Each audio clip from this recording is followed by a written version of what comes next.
കഥ ആരംഭിക്കുന്നത് ഒരു കോഫി ഷോപ്പിൽ നിന്നുമാണ്. അവിടുത്തെ ജീവനക്കാരിയായിരുന്നു ജെയിൻ എന്ന യുവതി. അവളുടെ രൂപഭംഗി കാരണം അവിടെ വരുന്ന ചില പുരുഷന്മാരിൽ നിന്ന് അവൾക്ക് നിരന്തരം ശല്യങ്ങൾ നേരിടേണ്ടി വരുന്നുണ്ടായിരുന്നു. ഒരു രാത്രി സഹിഷ്ണുതയുടെ പരിധി ലംഘിക്കപ്പെട്ടു. ഒരാൾ അവളെ ഉപദ്രവിക്കാൻ ശ്രമിച്ചു. അവളെ സ്പർശിക്കാൻ തുനിഞ്ഞു. ജെയിൻ അതിനെതിരെ ശക്തമായി പ്രതികരിച്ചു. അയാളെ മർദ്ദിക്കുക പോലും ചെയ്തു. അത്തരത്തിൽ പ്രവർത്തിച്ചാൽ തന്റെ ജോലി പോകും എന്ന് ജെയിൻ അറിയാമായിരുന്നു. ജോലി സംരക്ഷിക്കാൻ അവൾക്ക് ആഗ്രഹമുണ്ടായിരുന്നു. പക്ഷേ ഇതുപോലുള്ളവരുടെ മുമ്പിൽ അപമാനിതയായി നിൽക്കാൻ അവൾ തയ്യാറുമായിരുന്നില്ല. പെട്ടെന്നുള്ള അവളുടെ ആ പ്രതിപ്രവർത്തനവും കസ്റ്റമറിനെ അടിച്ചിട്ടതും കാരണം അവൾക്ക് ആ ജോലി നഷ്ടമായി. എന്നാൽ അതൊരു ആരംഭമായിരുന്നു. ജെയിനിനോട് തോറ്റ് ജെയിനിനാൽ അപമാനപ്പെട്ട ആ ഒരു മനുഷ്യനുണ്ടല്ലോ, അയാൾ തന്റെ സംഘവുമായി പാർക്കിംഗ് ലോട്ടിൽ ജെയിനിനെ കാത്തുനിന്നു. ജെയിൻ വന്നപ്പോ അവളെ ക്രൂരമായി മർദ്ദിച്ച് അവശതയിലാക്കി വീഴ്ത്തുകയും ചെയ്തു. പക്ഷേ ജെയിൻ അങ്ങനെ വീണയെടുത്ത് തന്നെ കിടക്കുന്നവളല്ല. അവൾ അവിടെ നിന്ന് എഴുന്നേറ്റു. അവർക്കെതിരെ തിരികെ അടിക്കാൻ തുടങ്ങി. തന്നെ ആക്രമിക്കാൻ വന്ന ഓരോരുത്തരെയും തന്റെ മികച്ച ഫൈറ്റിംഗ് സ്കില്ലും കൊണ്ട് അവൾ എതിരിട്ടു. പേടിച്ചോടാൻ ശ്രമിച്ച ഒരാളെപ്പോലും അവൾ വെറുതെ വിട്ടില്ല. നല്ല രീതിയിൽ മർദ്ദിച്ച് അവരെയൊക്കെയും അവൾ നിലംപരിശാക്കി. കുട്ടിക്കാലം മുതൽ അച്ഛന്റെ കീഴിൽ ജെയിൻ മാർഷൽ ആർട്സ് പരിശീലിച്ചിരുന്നു. അതായിരുന്നു അവളെ ആ ഒരു കരുത്തിലേക്ക് എത്തിച്ചതും ശത്രുക്കളെ അടിച്ചു വീഴ്ത്താനായി സഹായിച്ചതും. 10 വർഷങ്ങൾക്ക് മുമ്പ് ഹോങ്കോങ്ങിൽ ഒരു മത്സരത്തിന് പങ്കെടുക്കാൻ ജെയിനിന്റെ അച്ഛൻ പോയി. പിന്നീട് അദ്ദേഹം തിരികെ വന്നിട്ടില്ല.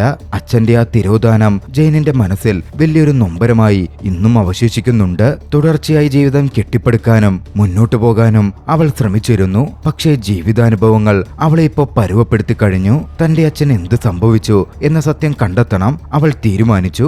അമ്മയോട് യാത്ര പറഞ്ഞ് അമ്മയെ ഉണർത്താതെ അവൾ ഹോങ്കോങ്ങിലേക്ക് തിരിച്ചു. യാത്രയ്ക്കൊടുവിൽ ഹോങ്കോങ് എന്ന ആ വലിയ നഗരത്തിലേക്ക് അവൾ എത്തിച്ചേർന്നു. പരിചിതമല്ലാത്ത ആ നഗരത്തിൽ തനിക്ക് ചുറ്റുമുള്ള അപകടങ്ങളെക്കുറിച്ച് അവൾക്ക് അറിവുണ്ടായിരുന്നില്ല. ബസ്സിൽ ഒരിടത്ത് വന്നിറങ്ങിയ ഉടനെ ഒരു സംഘം ഗുണ്ടകൾ അവളുടെ അടുത്തേക്ക് വന്നു. അവളെ സഹായിക്കാനെന്ന മട്ടിലെത്തിയ അവർ അവളെ ചതിയിൽപ്പെടുത്തി വിജനമായ ഒരിടത്തേക്കായിരുന്നു കൊണ്ടെത്തിച്ചത്. അവിടെത്തിയതും അവരുടെ ആവശ്യങ്ങൾ കേട്ടതും തന്നെ കൊള്ളയടിക്കാനാണ് അവരുടെ ശ്രമമെന്ന് ജെയിന് മനസ്സിലായി. അതോടെ അവിടെ ഒരു ഫൈറ്റ് ആരംഭിച്ചു. പ്രതികരിക്കാൻ അവൾ നോക്കിയപ്പോ ആദ്യത്തെ കുറച്ചുപേരെ ഇടിച്ചു വീഴ്ത്താൻ അവൾക്ക് കഴിഞ്ഞു. പക്ഷേ എണ്ണത്തിൽ കൂടുതലുണ്ടായിരുന്ന ഗുണ്ടകൾ പിന്നാലെ ജെയിനിനെതിരെ കനത്ത ആക്രമണം നടത്തി. ഏറ്റുമുട്ടലിൽ അവളെ കീഴ്പ്പെടുത്തി. ബോധരഹിതയായെന്ന പോലെ അവൾ താഴെ വീണു. പക്ഷേ ഭാഗ്യവശാൽ ഈ സമയമായിരുന്നു അങ്ങോട്ടേക്ക് മറ്റൊരു സ്ത്രീ വന്നെത്തിയത്. മോഷ്ടാക്കൾ ജെയിനെ ഉപദ്രവിക്കുന്നതും അടിച്ചു വീഴ്ത്തുന്നതും ആ സ്ത്രീ നോക്കിക്കണ്ടിരുന്നു. ആ സ്ത്രീ ജെയിനെ സഹായിക്കാൻ മുന്നിട്ടെത്തി. മികച്ച മാർഷൽ ആർട്സ് സ്കില്ലുകളുള്ള ആ സ്ത്രീ ജെയിനു വേണ്ടി ആ മോഷ്ടാക്കളോട് ഫൈറ്റ് ചെയ്തു. അബോധാവസ്ഥയിലേക്ക് വഴുതി വീഴുന്നതിനു മുമ്പ് അപരിചിതയായ സ്ത്രീ തന്നെ സഹായിക്കുന്നതും ശത്രുക്കളെ നിഷ്പ്രയാസം കീഴ്പ്പെടുത്തുന്നതും ജെയിൻ നോക്കിക്കണ്ടു. കണ്ണു തുറക്കുമ്പോൾ ജെയിൻ ഒരു ഷാവുലിൻ ടെമ്പിളിലായിരുന്നു. അവൾക്കടുത്ത് അവളെ രക്ഷിച്ച ഷൂ എന്ന സ്ത്രീയുമുണ്ടായിരുന്നു. വൈകാതെ അവരാരെന്ന് ജെയിൻ മനസ്സിലാക്കി. ഹോങ്കോങ്ങിലെ വോഡോങ് സെക്റ്റിൽ അഥവാ വിഭാഗത്തിൽപ്പെട്ട ഒരു മാസ്റ്ററായിരുന്നു ഷൂ. വളരെ പെട്ടെന്ന് തന്നെ ജെയിൻ സുഖം പ്രാപിച്ചു വന്നു. സുഖം പ്രാപിക്കുന്നതിനിടയിൽ ആ ഷാവുലിൻ ടെമ്പിളിലെ ജോലികളൊക്കെ ജെയിൻ സഹായിച്ചു. ഒരു പരാതിയും പറയാതെ അവിടുത്തെ ജോലികൾ ചെയ്തു. ഒരു ദിവസം ക്ലീൻ ചെയ്യുന്നതിനിടയിൽ ചത്തുപോയ ഒരു പക്ഷിയെ അവൾ കണ്ടെത്തി. കരുണയോടെ അതിനെയെടുത്ത് അവൾ അടക്കം ചെയ്യാനായി സുരക്ഷിതമായ ഒരിടത്തു വെച്ചു. അവളുടെ മനസ്സും അവൾ കാണിക്കുന്ന ദയ്യുമെല്ലാം മാസ്റ്റർ ഷൂ നോക്കിക്കാണുന്നുണ്ടായിരുന്നു. കഥ അവിടെ നിന്നും ഒരു ഫ്ലാഷ് ബാക്കിലേക്ക് നീങ്ങുന്നു. 5 വർഷങ്ങൾക്ക് മുമ്പ് മാസ്റ്റർ ഷൂ ഒരു അണ്ടർഗ്രൗണ്ട് ഫൈറ്റിംഗ് അറീനയിൽ ഷാവുലിൻ വിഭാഗത്തിലെ ഒരു പെൺകുട്ടിയോട് ഏറ്റുമുട്ടിയിരുന്നു. ശക്തമായ ഏറ്റുമുട്ടൽ. കരുത്തരായ 2 പോരാളികൾ.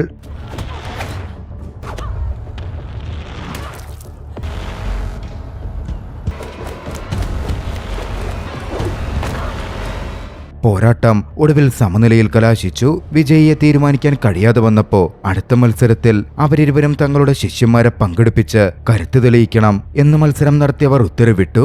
അതിൽ വിജയിക്കുന്നവരാരാണോ അവരാകും ഏറ്റവും മികച്ച ഫൈറ്റേഴ്സായി തിരഞ്ഞെടുക്കപ്പെടുക. അവരാകും സുപ്പീരിയറായി കാണപ്പെടുക. അടുത്ത മത്സരത്തിന് 3 മാസം മാത്രം ബാക്കി നിൽക്കെയാണ് ജെയിൻ ഇപ്പോൾ മാസ്റ്റർ ഷൂവിന്റെ അരികിൽ എത്തിച്ചേർന്നിരിക്കുന്നത്. വിവരങ്ങളൊക്കെ അറിഞ്ഞ ജെയിനിന് മാസ്റ്റർ ഷൂവിന്റെ ശിഷ്യയായി മത്സരത്തിൽ പങ്കെടുക്കണമെന്നുണ്ട്. പക്ഷേ മാസ്റ്റർ ഷൂവിന് അതിൽ താല്പര്യമില്ലായിരുന്നു. നിലവിലെ സാഹചര്യത്തിൽ ജെയിൻ മത്സരിച്ചാൽ അത് അവളുടെ മരണത്തിന് കാരണമാവുകയുള്ളൂ എന്ന് മാസ്റ്റർ ഷൂ അവൾക്ക് മുന്നറിയിപ്പ് കൊടുത്തു. ജെയിൻ വല്ലാതെ നിരാശയിലാണ്ടു. അവൾ മടങ്ങാനൊരുങ്ങി. ഒടുവിൽ അവളുടെ മനസ്സ് കണ്ട മാസ്റ്റർ ഷൂ അവൾക്കായി ഒരു അവസരം കൊടുത്തു. മരണാസന്നനായ ഒരു പക്ഷിയെ രക്ഷിക്കാൻ കഴിഞ്ഞാൽ അവളെ ശിഷ്യയായി സ്വീകരിക്കാം അവർ പറഞ്ഞു. പക്ഷെ അതെങ്ങനെ സാധിക്കുമെന്ന് ജെയിനിന് അറിവുണ്ടായിരുന്നില്ല. ഡെമോൺസ്ട്രേഷനിലൂടെ മാസ്റ്റർ ഷൂ അത് അവൾക്ക് മുമ്പിൽ കാണിച്ചു കൊടുത്തു. ഓങ് വിദ്യയിലൂടെ മരണാസന്നനായി കിടന്ന ഒരു പക്ഷിയെ എടുത്തുകൊണ്ടുവന്ന് മാസ്റ്റർ ഷു ആ പക്ഷിക്ക് ജീവൻ കൊടുത്തു. അത്ഭുതത്തോടെ ജെയിൻ അത് നോക്കിക്കണ്ടു.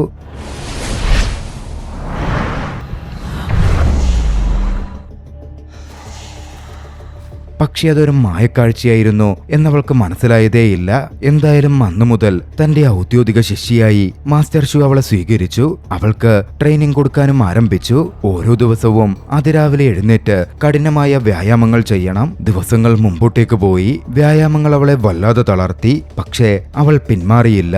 2 മാസത്തിനുള്ളിൽ അവൾ കുങ്ഫുവിൽ അസാമാന്യ പുരോഗതി കൈവരിച്ചു.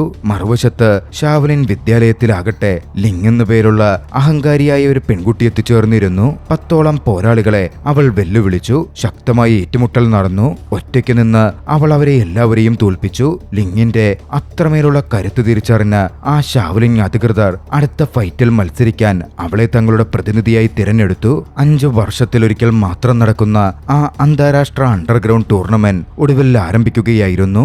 ലോകത്തിന്റെ വിവിധ കോണുകളിൽ നിന്നുള്ള വനിതാ പോരാളികൾ അവിടെ ഒത്തുചേർന്നു. അവരിൽ ഓരോരുത്തരും തങ്ങളുടെ ക്രൂരമായ പോരാട്ടവീര്യത്തിന് ഏറെ പേരുകേട്ടവരായിരുന്നു. മത്സരങ്ങൾ തുടങ്ങുന്നതിന് മുമ്പായി ഓരോ മത്സരാർത്ഥിയും ഒരു സമ്മതപത്രം ഒപ്പിടണം. കൃത്യമായി പറഞ്ഞാൽ മരണസമ്മതപത്രം, ഡെത്ത് വൈവർ. പോരാട്ടത്തിൽ അവർ മരണപ്പെട്ടാൽ ആരുടെ പേരിലും ഒരു കുറ്റമില്ല എന്ന് സ്ഥാപിക്കാനുള്ള രേഖ. വൈകാതെ ആ പ്രോസസ്സുകൾ അവസാനിച്ചു. മത്സരങ്ങൾ ആരംഭിക്കുകയായിരുന്നു. ജെയിനിന്റെ ആദ്യത്തെ എതിരാളി അതിശക്തമായ ചവിട്ടുകൾക്ക് പേരുകേട്ട ഒരു തായ്ക്കൊണ്ടോ പോരാളിയായിരുന്നു. എതിരാളിയുടെ ഇടതടവില്ലാത്ത ആക്രമണങ്ങൾക്ക് മുമ്പിൽ ജെയിൻ ആദ്യമൊന്ന് പതറിപ്പോയി. അതുകൊണ്ട് തന്നെ എതിരാളിക്ക് ജെയിനുമേൽ കനത്ത പ്രഹരമേൽപ്പിക്കാൻ കഴിഞ്ഞു. പക്ഷേ ജെയിൻ തോൽക്കാൻ തയ്യാറായിരുന്നില്ല. ഒരു ഘട്ടത്തിൽ ആഴത്തിൽ ശ്വാസമെടുത്ത് അവൾ സ്വയം നിയന്ത്രിച്ചു. പതുക്കെ പോരാട്ടത്തിന്റെ താളം തന്റെ കൈപ്പിടിയിലാക്കാൻ ആരംഭിച്ചു. സത്യത്തിൽ ജെയിന്റെ കഴിവ് അവൾ ആദ്യം പ്രകടിപ്പിച്ചതിനേക്കാൾ വളരെയധികം കൂടുതലായിരുന്നു. അത് അവളുടെ ആദ്യത്തെ മത്സരമായതുകൊണ്ടും അവൾക്ക് ചെറിയൊരു പരിഭ്രമമുണ്ടായിരുന്നതുകൊണ്ടും മാത്രമാണ് ആദ്യഘട്ടത്തിൽ അങ്ങനെ സംഭവിച്ചത്. അവൾ തന്റെ നിയന്ത്രണം പൂർണ്ണമായും തിരിച്ചുപിടിച്ചതോടെ ശക്തമായി എതിരാളിക്കെതിരെ പോരാടാൻ അവൾ ആരംഭിച്ചു. മികച്ച ഒരു ഘട്ടത്തിൽ എതിരാളിയെ റിങ്ങിന് വെളിയിലേക്ക് അവൾ ചവിട്ടി തെറിപ്പിക്കുക പോലും ചെയ്തു. അങ്ങനെ ജെയിൻ തന്റെ ആദ്യത്തെ വിജയമുറപ്പിച്ചു.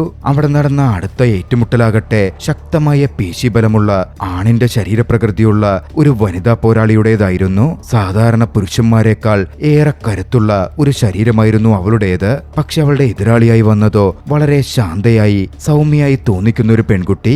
അവർ തമ്മിൽ ഏറ്റുമുട്ടൽ ആരംഭിച്ചു. ശാന്തയായ പെൺകുട്ടി ഇപ്പോൾ പരാജയപ്പെടും എന്നേവരും നോക്കിക്കൊണ്ടിരുന്നു. പക്ഷേ കാര്യങ്ങൾ ഞൊടിയിടയിലായിരുന്നു മാറിമറിഞ്ഞത്. ശാന്തയായ പെൺകുട്ടിയുടെ ഒരൊറ്റ പഞ്ചുകൊണ്ട് കരുത്തിയായ ആ സ്ത്രീ താഴെ വീണു. അവൾ പരാജയപ്പെട്ടു. ശാന്തയായ പെൺകുട്ടി വിജയിക്കുകയും ചെയ്തു.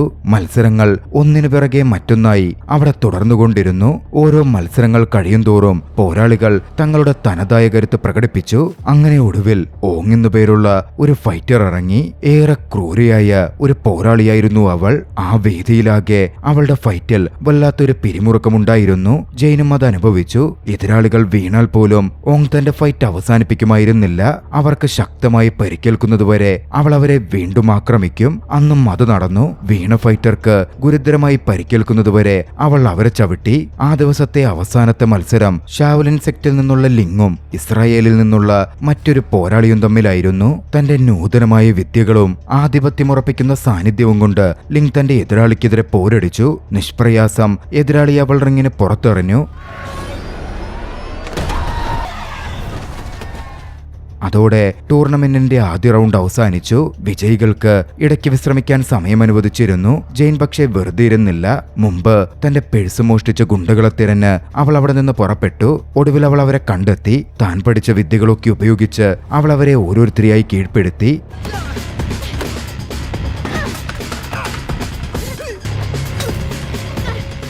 ഒടുവിൽ തന്റെ അച്ഛന്റെ ഫോട്ടോ അവരിൽ നിന്ന് അവൾ തിരികെ നേടി. പക്ഷേ അവളെ പിന്തുടർന്നു ചെന്നിരുന്ന അവളുടെ മാസ്റ്റർ ഷു ഇതൊക്കെ കണ്ടിരുന്നു. താൻ പഠിപ്പിച്ചു കൊടുത്ത ആയോധന വിദ്യകൾ അവൾ ദുരുപയോഗം ചെയ്യുകയാണ് എന്ന് മാസ്റ്റർ ഷു തെറ്റിദ്ധരിച്ചു. അവളോട് മാസ്റ്റർ ഷു ദേഷ്യപ്പെട്ടു. അവളുടെ പ്രവൃത്തികൾ തീർത്തും ശരിയായില്ല എന്ന് പറഞ്ഞ മാസ്റ്റർ ഷു കാര്യങ്ങൾ മനസ്സിലാക്കാതെ ജെയിനിനെ തന്റെ ശിഷ്യയുടെ സ്ഥാനത്ത് നിന്ന് പുറത്താക്കി. ജെയിനിന് വല്ലാത്ത സങ്കടം തോന്നി. മാസ്റ്റർ ഷുവിനോട് തന്റെ അവസ്ഥ വിശദീകരിക്കാൻ പോലും അവൾക്ക് കഴിഞ്ഞില്ല. ആകെ തളർന്ന അവൾ എന്ത് ചെയ്യുമെന്നറിയാതിരുന്നു. അച്ഛന്റെ ഫോട്ടോ എടുത്തു നോക്കി. അപ്പോഴാണ് അവൾക്ക് ആ കൂട്ടത്തിൽ നിന്ന് ഫൈറ്റിംഗ് അറീനയിൽ വെച്ച് പരിചയപ്പെട്ട ഒരു വ്യക്തി തന്ന വിസിറ്റിംഗ് കാർഡ് കിട്ടിയത്. അവൾ ആ വിസിറ്റിംഗ് കാർഡ് എടുത്തു. ആ നമ്പറിലേക്ക് കോൾ ചെയ്തു. കസൂമി എന്നായിരുന്നു അയാളുടെ പേര്.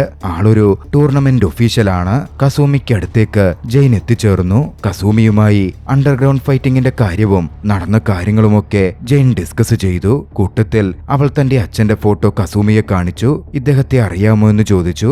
അറിയാമെന്നായിരുന്നു കസൂമിയുടെ മറുപടി. 10 വർഷം മുമ്പ് ജെയിന്റെ അച്ഛൻ ടൂർണമെന്റിൽ പങ്കെടുക്കാൻ ഇവിടെ എത്തിയിരുന്നു. അദ്ദേഹം അന്നത്തെ ടൂർണമെന്റിൽ ഫൈനൽ വരെ എത്തിയെന്നും പക്ഷെ അവസാന മത്സരത്തിന് തൊട്ടുമുമ്പ് യാതൊരടയാളവും ബാക്കി വെക്കാതെ അദ്ദേഹം അപ്രത്യക്ഷനായെന്നും കസൂമി വെളിപ്പെടുത്തി. അന്ന് നടന്ന കാര്യങ്ങൾ കൂടുതലായി അറിയാൻ കസൂമിയോട് ജെയിൻ കൂടുതലായി ഓരോന്ന് ചോദിച്ചെങ്കിലും കസൂമി ഒന്നും വിട്ടുപറഞ്ഞതേയില്ല. അടുത്ത ദിവസം ആയുധങ്ങൾ ഉപയോഗിച്ചുള്ള പോരാട്ടങ്ങളായിരുന്നു. 2ാം റൗണ്ട് ആരംഭിച്ചു. ഗോങ് മുഴങ്ങിയ നിമിഷം തന്നെ ആദ്യ പോരാട്ടത്തിന് തുടക്കമായി. വെളുത്ത വസ്ത്രം ധരിച്ചൊരു പോരാളി കയ്യിലൊരു കുന്തവുമായി അഥവാ സ്പീറുമായിട്ടെത്തി. എതിരാളിയാകട്ടെ ഒരു നെഞ്ചാക്കായിരുന്നു ആയുധമായി തിരഞ്ഞെടുത്തത്. കുന്തം ഉപയോഗിച്ച പോരാളി അതിന്റെ നീളം മുതലെടുത്ത് അങ്ങേയറ്റം ആധിപത്യം പോരാട്ടത്തിലുടനീളം പുലർത്തി. നെഞ്ചാക്ക് ഉപയോഗിച്ച പോരാളിക്ക് അടുത്തടുത്തു നിന്നുള്ള പോരാട്ടമേ സാധ്യമായിരുന്നുള്ളൂ. പക്ഷേ കുന്തത്തിന്റെ മുനാവളെ നിരന്തരം അകലെ നിർത്തിക്കൊണ്ട് സമ്മർദ്ദത്തിലാക്കി. പെട്ടെന്നുണ്ടായ ഒരു തിരിച്ചടിയിൽ നെഞ്ചാക്ക് പോരാളി തന്ത്രപൂർവം തനിക്കെതിരെ പോരടിക്കുന്ന എതിരാളിക്കെതിരെ കൃത്യമായി പ്രതിരോധം തീർത്തു. എതിരാളിയെ റിങ്ങിന്റെ പുറത്തേക്ക് തെറിപ്പിച്ചു. അടുത്ത ഏറ്റുമുട്ടൽ ജെയിനിന്റേതായിരുന്നു. കൂറ്റൻ വാളേന്തിയ ഒരു എതിരാളിയെയാണ് അവൾക്ക് നേരിടേണ്ടി വന്നത്. ജെയിനും സമാനമായ ഒരായുധം തന്നെ പോരാട്ടത്തിനായി തിരഞ്ഞെടുത്തു. മത്സരം അങ്ങേയറ്റം തീക്ഷ്ണമായിരുന്നു. എതിരാളിയുടെ അസാമാന്യ കരുത്തിന് മുന്നിൽ ജെയിൻ പതറുന്നതായും പിന്നോട്ട് മാറുന്നതായും തോന്നി. എങ്കിലും കൃത്യമായ ഒരു പഴുത് കണ്ടെത്തിയ ജെയിൻ എതിരാളിയുടെ പുറകിൽ ആഞ്ഞുവെട്ടി. തുടർന്ന് ഒട്ടും സമയം കളയാതെ തന്റെ ആക്രമണം ആരംഭിച്ചു. ജെയിന്റെ എതിരാളി പകച്ചു നിന്നുപോയ നിമിഷത്തിൽ ജെയിൻ നൽകിയ ഒരു കനത്ത ചവിട്ടിൽ അവൾ അബോധാവസ്ഥയിലായി വീണു. അങ്ങനെ ജെയിൻ മറ്റൊരു വിജയം കൂടി തന്റെ പേരിൽ കുറിച്ചു. തുടർന്ന് നടന്നത് ആ വേദി കണ്ട ഏറ്റവും ക്രൂരമായ മത്സരമായിരുന്നു. ഓങ് പോരാട്ടവേദിയിലേക്ക് ഇറങ്ങി. ജെയിനിന്റെ പുതിയ സുഹൃത്തായ കാസിഡി ആയിരുന്നു ഓങ്ങിനെതിരെ മത്സരിക്കാനിറങ്ങിയത്. അറീനയിലേക്ക് എത്തിയതും ഓങ് തന്റെ അഹങ്കാരം പ്രകടമാക്കി. അവൾ ആയുധം വലിച്ചെറിഞ്ഞു കളഞ്ഞു. വെറും കൈകൊണ്ട് നടത്തിയ ഒരൊറ്റ പ്രഹരത്തിൽ അവൾ കാസിഡിയുടെ കൈയൊടിച്ചു. പിന്നീട് കണ്ടത് ദയയില്ലാത്ത മർദ്ദനമുറയായിരുന്നു. വേദന കൊണ്ട് കാസിഡി പൊളഞ്ഞു. തോൽവി സമ്മതിച്ച് റിങ്ങിന് പുറത്തേക്ക് കിഴഞ്ഞു നീങ്ങാൻ അവൾ ശ്രമിച്ചു. പക്ഷേ ഓങ് അതിന് സമ്മതിച്ചില്ല. അവൾ തന്റെ വാളെടുത്ത് ജെയിനിന്റെ കണ്ണിന് മുന്നിൽ വെച്ച് ജെയിൻ കാസിഡിയുടെ കഴുത്തറുത്തു. ജെയിനിന്റെ ഏക സുഹൃത്ത് അവിടെ വെച്ച് ദാരുണമായി കൊല്ലപ്പെട്ടു. ജെയിനിനെ മാനസികമായി അത് വല്ലാതെ തകർത്തിരുന്നു. കാര്യങ്ങൾ കൂടുതൽ ഇരുളടഞ്ഞതായി മാറുന്ന പോലെ ജെയിനിന് അനുഭവപ്പെട്ടു. തന്റെ അടുത്ത എതിരാളി ഓങ്ങാണെന്ന് ജെയിൻ അറിഞ്ഞു. ഭയം അവളെ വരിഞ്ഞു മുറുകാൻ ആരംഭിച്ചു. ജെയിനെങ്കിലും മനസ്സിനെ പതിയെ പാകപ്പെടുത്തി ശാന്തമായിരിക്കാൻ ശ്രമിച്ചു. അതേസമയം ലിങ് തന്റെ സെമി ഫൈനൽ മത്സരത്തിൽ ശക്തിയായി പോരടിച്ച് വിജയം ഉറപ്പിച്ചിരുന്നു. ഒടുവിൽ ജെയിനിന് മുമ്പിലെ ഏറ്റവും വലിയ പ്രതിസന്ധി ഘട്ടം എത്തി. ജെയിനിന് ഓങ്ങിനെ എതിരിടണം. കണ്ണുകളിൽ ഉറച്ച തീരുമാനവുമായി ഉള്ളിലെ ഭയം മറച്ച് അവൾ അറീനയിലേക്ക് കടന്നു ചെന്നു. ശക്തമായ ഏറ്റുമുട്ടൽ ആരംഭിച്ചു.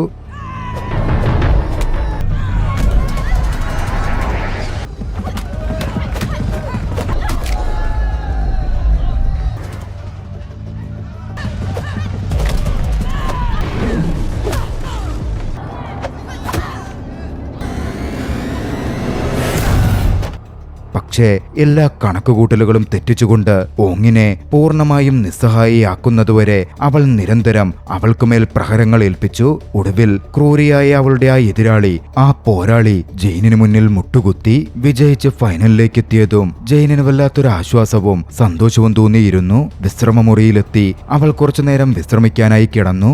ആ സമയമാണ് കസൂമി അങ്ങോട്ടേക്കെത്തുന്നത്. കസൂമി ജെയിനിനടുക്കലെത്തി ചില സത്യങ്ങൾ വെളിപ്പെടുത്തി. 10 വർഷം മുമ്പ് ജെയിന്റെ അച്ഛനും ഇതുപോലെ ഫൈനലിലെത്തിയിരുന്നു. പക്ഷേ തന്റെ വാതുവെപ്പിലെ ബെറ്റിംഗിലെ ലാഭം ഉറപ്പാക്കാൻ വേണ്ടി കസൂമി ജെയിന്റെ അച്ഛനെ വഞ്ചിച്ചു കൊല്ലുകയായിരുന്നു. ഇപ്പോൾ ജെയിനും അതുപോലെ തന്നെ ഫൈനലിൽ എത്തിച്ചേർന്നിരിക്കുകയാണ്. ജെയിനിനോടും അത് തന്നെ പ്രവർത്തിക്കാൻ കസൂമി പദ്ധതിയിട്ടിരുന്നു. പക്ഷെ അവളുടെ ശരീരത്തിലെ ഗുരുതരമായ പരിക്കുകൾ കണ്ടപ്പോൾ തന്റെ ആ പദ്ധതി നടപ്പിലാക്കുന്നതിൽ നിന്ന് അയാൾ പിന്മാറി. ജെയിൻ അടുത്ത മത്സരത്തിൽ വിജയിക്കാനേ പോകുന്നില്ല എന്നയാൾ ഉറപ്പിച്ചിരുന്നു. സാരമായി പരിക്കേറ്റിരുന്ന ജെയിൻ സഹായം അഭ്യർത്ഥിച്ച് മാസ്റ്റർ ഷൂവിന്റെ അരികിലെത്തി. അവർക്കരികിൽ അവൾ കാര്യങ്ങൾ പറഞ്ഞു. അച്ഛന്റെ മരണത്തിന് പകരം വീട്ടാൻ തന്നെ ചികിത്സിക്കണമെന്ന് കേണപേക്ഷിച്ചു. ആദ്യം മാസ്റ്റർ ഷൂ വിസമ്മതിച്ചു. പക്ഷേ ജെയിന്റെ അച്ഛന്റെ ഫോട്ടോ അവരുടെ കയ്യിൽപ്പെട്ടു. അതിനു പിന്നിൽ എഴുതിയിരുന്ന ഒരു പഴയ വചനം അവരെ മാറി ചിന്തിപ്പിച്ചു. നല്ല മനുഷ്യരെ അവരുടെ ശരിയായ പാതയിൽ നിന്ന് അകറ്റുന്നതാണ് തിന്മയുടെ ഏറ്റവും വലിയ ആയുധം. അതായിരുന്നു ഫോട്ടോയുടെ പിന്നിലുണ്ടായിരുന്ന വാക്കുകൾ. ഇത്തവണ ചതിയിലൂടെ കസൂമിയെ വിജയിക്കാൻ അനുവദിക്കരുത് എന്ന് മാസ്റ്റർ ഷൂ തീരുമാനിച്ചു. ജെയിനിനെ തന്റെ അറിവുകളെല്ലാം ചേർത്തുവെച്ച് മാസ്റ്റർ ഷൂ ചികിത്സിച്ചു. ഒറ്റ രാത്രി കൊണ്ട് ജെയിനിന്റെ പരിക്കുകൾ പാതിയെങ്കിലും സുഖപ്പെടുത്തിയെടുക്കാനും ജെയിനിന് വലിയ ആശ്വാസമേകാനും മാസ്റ്റർ ഷൂവിനായി. അടുത്ത ദിവസമാണ് ഫൈനൽ മത്സരമുള്ളത്. ഫൈനൽ മത്സരം നടക്കുന്നിടത്തേക്ക് ജെയിൻ വന്നെത്തിയപ്പോൾ ജെയിന്റെ മാസ്റ്ററായി പരിശീലകയായി അങ്ങോട്ടേക്ക് മാസ്റ്റർ ഷൂവും കടന്നു വന്നു. അവർ ജെയിനിന്റെ കൂടെ തന്നെ നിന്നു. മത്സരത്തിന് അത്രയും സുഖം പ്രാപിച്ച് ജെയിൻ എത്തിയത് കണ്ടപ്പോൾ തന്നെ കസൂമി പരിഭ്രാന്തനായിരുന്നു. വൈകാതെ ഫൈനൽ മത്സരം ആരംഭിച്ചു. ജെയിനും ഷാവലിംഗ് വിഭാഗത്തിലെ ലിങ്ങും തമ്മിലുള്ള ഏറ്റുമുട്ടൽ, പരിക്കുകളുടെ ആഘാതം അപ്പോഴും ജെയിനെ അലട്ടുന്നുണ്ടായിരുന്നു. ഫൈറ്റിന്റെ തുടക്കത്തിൽ പ്രതിരോധിക്കാൻ മാത്രമേ അവൾക്ക് സാധിച്ചുള്ളൂ. തിരിച്ചടിക്കാനാവാതെ അവൾ നിരന്തരം പ്രഹരങ്ങൾ ഏറ്റുവാങ്ങിക്കൊണ്ടിരുന്നു. ജെയിൻ തോൽക്കാൻ പോവുകയാണെന്ന് കാണികൾ ഉറപ്പിച്ചു. എന്നാൽ ആ ഒരു നിമിഷത്തിൽ തന്റെ അച്ഛന്റെ രൂപം അവൾക്ക് മുന്നിൽ കാണികൾക്കിടയിൽ അവൾ നോക്കിക്കണ്ടു. അതവൾക്ക് വല്ലാത്തൊരു പ്രചോദനം നൽകി. മുന്നോട്ട് കുതിക്കാൻ അവളിലൊരു പ്രേരണയുണർത്തി. വേദനകൾ മറന്ന് ജെയിൻ വീണ്ടും എഴുന്നേൽക്കുകയും അതിശക്തമായ ഒരു പ്രത്യാക്രമണം ആരംഭിക്കുകയും ചെയ്തു.